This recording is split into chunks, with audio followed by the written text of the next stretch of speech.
देखिए, आप सभी को जानकारी है कि आज की डेट में जो रोड की कंडीशंस है वो पूरे प्रदेश में बहुत अच्छी है और जनपद आजमगढ़ में भी रोड बहुत अच्छे हैं। एक्सप्रेसवे भी है यहाँ पे, 4 लेन रोड भी है और बाकी जो एमडीआर रोड, सभी रोडों की स्थिति अच्छी है और इसकी वजह से जो गाड़ियों की स्पीड है वो भी अच्छी हो गई है। और इससे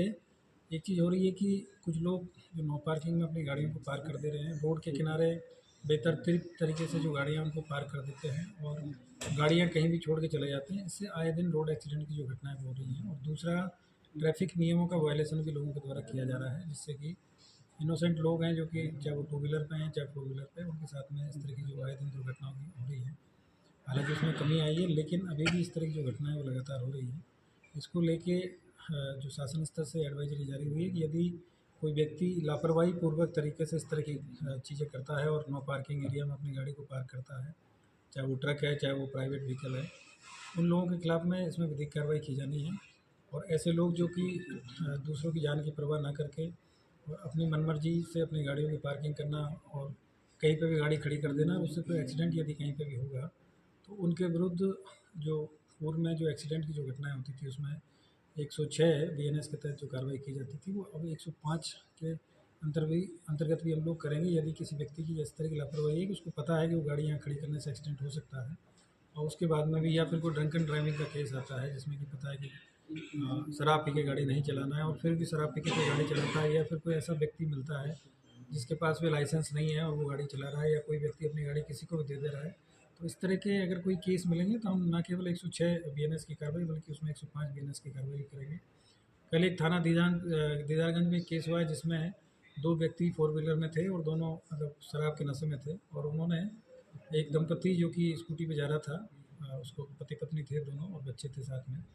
उनको टक्कर मारी और उनकी मौके पे ही डेथ हो गई। इन दोनों व्यक्तियों को 105 बीएनएस के तहत गिरफ्तार करके जेल भेजा गया है,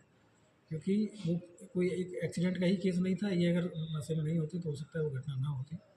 और ये जानकारी होने के बाद में भी दिन में भी नशे में गाड़ी चलाना, ये एक तरीके से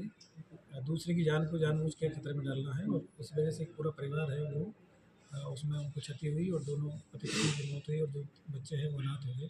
तो इन दोनों लोगों को गिरफ्तार करके जेल भेजा गया और आगे भी अगर इस तरह की कोई चीज़ें मिलेगी तो उनके खिलाफ सख्त कार्रवाई हम लोग करेंगे, क्योंकि रोड एक्सीडेंट यदि लापरवाही पूर्वक किया जा रहा है तो वो भी एक तरीके से वो culpable homicide not amount to murder है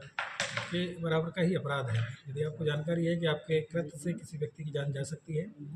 तो निश्चित तौर पे उसके खिलाफ सख्त कार्रवाई की जाएगी। सर, एक चीज़ देखी गई है कि ढाबों के किनारों पे कुछ ट्रक ऐसे हैं जो बेतरतीब खड़े रहते हैं, रात में भी खड़े रहते हैं, दिन में भी खड़े रहते हैं। तो ढाबों को किस तरीके से इंस्ट्रक्शन दिया जा रहा है और हाईवेज़ पे किस तरीके की मॉनिटरिंग की जाएगी सर रात में? देखिए, दोनों चीज़ें हैं। जो पार्किंग एरिया है जिसने भी अगर वहाँ क्रिएट किया है, चाहे वो होटल्स हैं, चाहे वो ढाबे हैं, चाहे वो हॉस्पिटल्स हैं, यदि उनके सामने है ना उन्होंने पार्किंग ऑथराइज़ की है, उनकी ज़मीन नहीं है, एक तो पीडब्ल्यूडी की ज़मीन पे करवा रहे हैं तो वो भी इलीगल चीज़ है। और दूसरी जो चीज़ है, जो भी लोग ड्राइविंग कर रहे हैं, व्हीकल को चला रहे हैं, उनके पास लाइसेंस है और लाइसेंस को ये कंडीशन होती है कि व्यक्ति को सारे ट्रैफिक रूल्स की जो जानकारी होनी चाहिए, जब लाइसेंस तभी बनता है। तो ये खुद की भी जिम्मेदारी है और जो व्यक्ति वहाँ पे पार्किंग करा रहा है उसकी भी जिम्मेदारी है। यदि कहीं पे भी किसी की भी गलती मिलेगी तो उनके खिलाफ में भी कार्रवाई होगी और जो इस तरह के लोग हैं जो कि सरकारी ज़मीन पे इलीगल पार्किंग करा रहे हैं उनके खिलाफ भी कार्रवाई होगी। और रोड पे पार्किंग कराना तो एकदम ही नियम विरुद्ध है। तो ऐसे जितने भी ढाबे हैं, होटल्स हैं, रेस्टोरेंट्स हैं और इसके अलावा जो हॉस्पिटल्स हैं जो कि रोड के किनारे हैं, जिनके पास खुद की पार्किंग नहीं है, उन सबको भी नोटिस दिया जा रहा है सभी थानों के माध्यम से। और ऐसे लोगों को पहले से ही वार्न किया जा रहा है कि यदि आप इस तरह की चीज़ें करेंगे और आपकी वजह से कहीं पे रोड एक्सीडेंट की अगर घटना होगी तो फिर आपके खिलाफ भी कार्रवाई होगी। If you like this video, please share and subscribe of channel. Also don't forget press the bell icon for regular updates.